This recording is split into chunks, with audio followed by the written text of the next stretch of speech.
আসসালামু আলাইকুম। আমি নাঈম দক্ষিণ কোরিয়া থেকে। বাংলাদেশ বলেন বা বর্তমান সরকার বলেন, রাশিয়ার সম্পর্ক সবসময়ই ভালো। বিষয়টা এমন না যে আজকে বাংলাদেশ আওয়ামী লীগ ক্ষমতায় আছে সেইজন্য রাশিয়া বাংলাদেশের সাথে খুবই ভালো। আজকে যদি বিএনপিও ক্ষমতায় থাকতো সম্পর্ক কিন্তু একই থাকতো। এতে আওয়ামী লীগ কি মনে করল সেটাও কিন্তু কিছু যেত আসতো না। কারণ রাশিয়ার একটা মূল থিওরি হচ্ছে বাংলাদেশের পাশে সেই প্রথম থেকে আছে। আর রাইট নাও মার্কিন যুক্তরাষ্ট্র যাদের সাথে একটু নেগেটিভ সম্পর্ক, পৃথিবীর যে কোনো রাষ্ট্র, সেইখানে রাশিয়া তারা বিপরীত অবস্থান নেয়। আপনি দেখেন বিভিন্ন ইস্যুতে আবার আমেরিকাও রাশিয়া যাদের সাথে ভালো সম্পর্ক তাদের কিন্তু বিরোধিতা করে। তো এই বিরোধিতা এবং দ্বিতার মধ্যে একটা পজিটিভ জিনিস সামনে চলে আসছে। প্রধানমন্ত্রী যে প্রস্তাব দিছেন, পুতিন যদি রাজি হয় আর বিষয়টা যদি খুব দ্রুত শেষ হয়, তাহলে মাইন্ড কার চিপায় পড়তে যাচ্ছে আমেরিকা। অনেকে মনে করবে যে ভাই বাংলাদেশের মতন একটা রাষ্ট্র আমেরিকার কি এমন কি করতে পারে, না, ক্ষুদ্র ক্ষুদ্র বালুর কণা, বিন্দু বিন্দু জল। এই মুহূর্তে আন্তর্জাতিক অঙ্গনে ডলারের সংকটটা একটা হিউজ আকার ধারণ করেছে যখন থেকে রাশিয়া ইউক্রেন যুদ্ধ শুরু হয়েছে। এরপর থেকেই বাংলাদেশ থেকে শুরু করে এরকম মধ্যবিত্ত দেশগুলা বড় একটা বাটে পড়ে গেছে।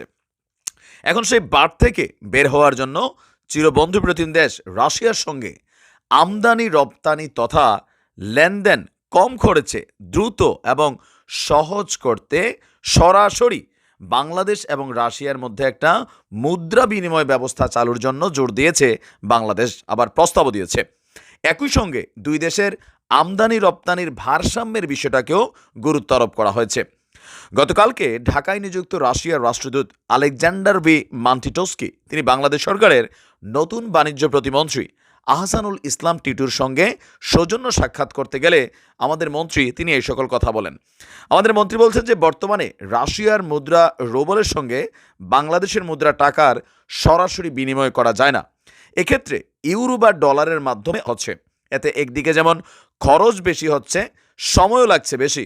এর পরিপ্রেক্ষিতে দুই দেশের মধ্যে লেনদেন কম খরচে দ্রুত এবং সহজ করতে সরাসরি বিনিময় হার চালু করতে চায় বাংলাদেশ, আর এটা প্রধানমন্ত্রীর নির্দেশনা। মন্ত্রণালয়ের প্রতিমন্ত্রীর নিজ অফিস কক্ষে রাশিয়ার রাষ্ট্রদূতের সাথে বৈঠককালে তিনি বলছেন যে বাংলাদেশ রাশিয়ার সম্পর্কটা ঐতিহাসিক। সময়ের ব্যবধানে এই সম্পর্ক নতুন মাত্রা পেয়েছে। উভয় দেশের সম্পর্ক, বিশেষ করে ব্যবসা বাণিজ্য, অর্থনৈতিক সম্পর্ক জোরদার করতে রাশিয়ার সরকারের প্রতি বাংলাদেশ সরকারের উদাত্ত আহ্বান। রাশিয়া বাংলাদেশ থেকে আমদানির চেয়ে রপ্তানি বেশি করে উল্লেখ করে এই ব্যবধানটা কমানোর জন্য বাংলাদেশ থেকে আরও বেশি পণ্য রাশিয়াতেও আমদানি করার জন্য আহ্বান জানিয়েছেন আমাদের সরকারের পক্ষ থেকে।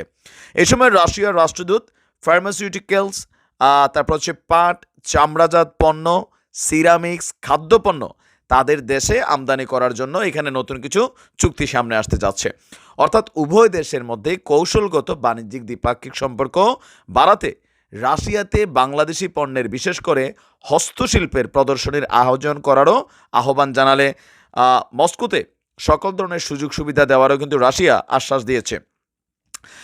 আর এমনকি আপনার রাশিয়ার রাষ্ট্রদূত বাংলাদেশে রাশিয়ান বিশ্ববিদ্যালয়েরও শাখা স্থাপনের আগ্রহ প্রকাশ করলে যথাযথ কর্তৃপক্ষের মাধ্যমে সহযোগিতার আশ্বাস দিয়েছেন বাণিজ্য প্রতিমন্ত্রী।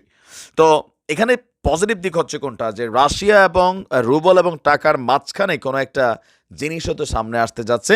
কারণ আপনারা জানেন যে ডলারকে ইন্টারন্যাশনালি, বিশেষ করে এশিয়ার রাষ্ট্রগুলা, পাশাপাশি মধ্যপ্রাচ্যের রাষ্ট্রগুলা ডলারকে কিন্তু আস্তে আস্তে বয়কট করা শুরু করেছে। মানে ডলারটা তো আমরা যে কোনো পার্সেস লেনদেন যাই করি এটার একটা প্রফিট নিয়ে যাচ্ছে কে? মার্কিন যুক্তরাষ্ট্র অথবা ইউরোপীয় ইউনিয়ন, যাদের ইউরোটা ব্যবহৃত হচ্ছে। তো এক্ষেত্রে নতুন একটা মুদ্রা বিকল্প বা সরাসরি লেনদেন চালু হলে থার্ড কোনো মানে জিনিস, এটা হতে পারে যে সম্ভবত আপনার চীনা মুদ্রা ইউয়ান, আমার ধারণা এটাতেই হয়তো সামনে হাঁটবে। কারণ রাশিয়া চীনেরও একটা বড় পার্টনার, চীনও রাশিয়ার একটা বড় পার্টনার। আবার এই সাইডে দিয়ে এসে এটার একটা সুযোগ আছে, কারণ চীনের সাথে অনেক দেশেরই দ্বিপাক্ষিক সম্পর্ক আছে। তো দেখা যাক, যদি পুতিন রাজি হয় তাহলে সামনের দিকে আমেরিকার জন্য আরও একটা অর্থনৈতিক খাত বড় ক্ষতির মুখে যাবে। ভালো থাকুন, আসসালামু আলাইকুম।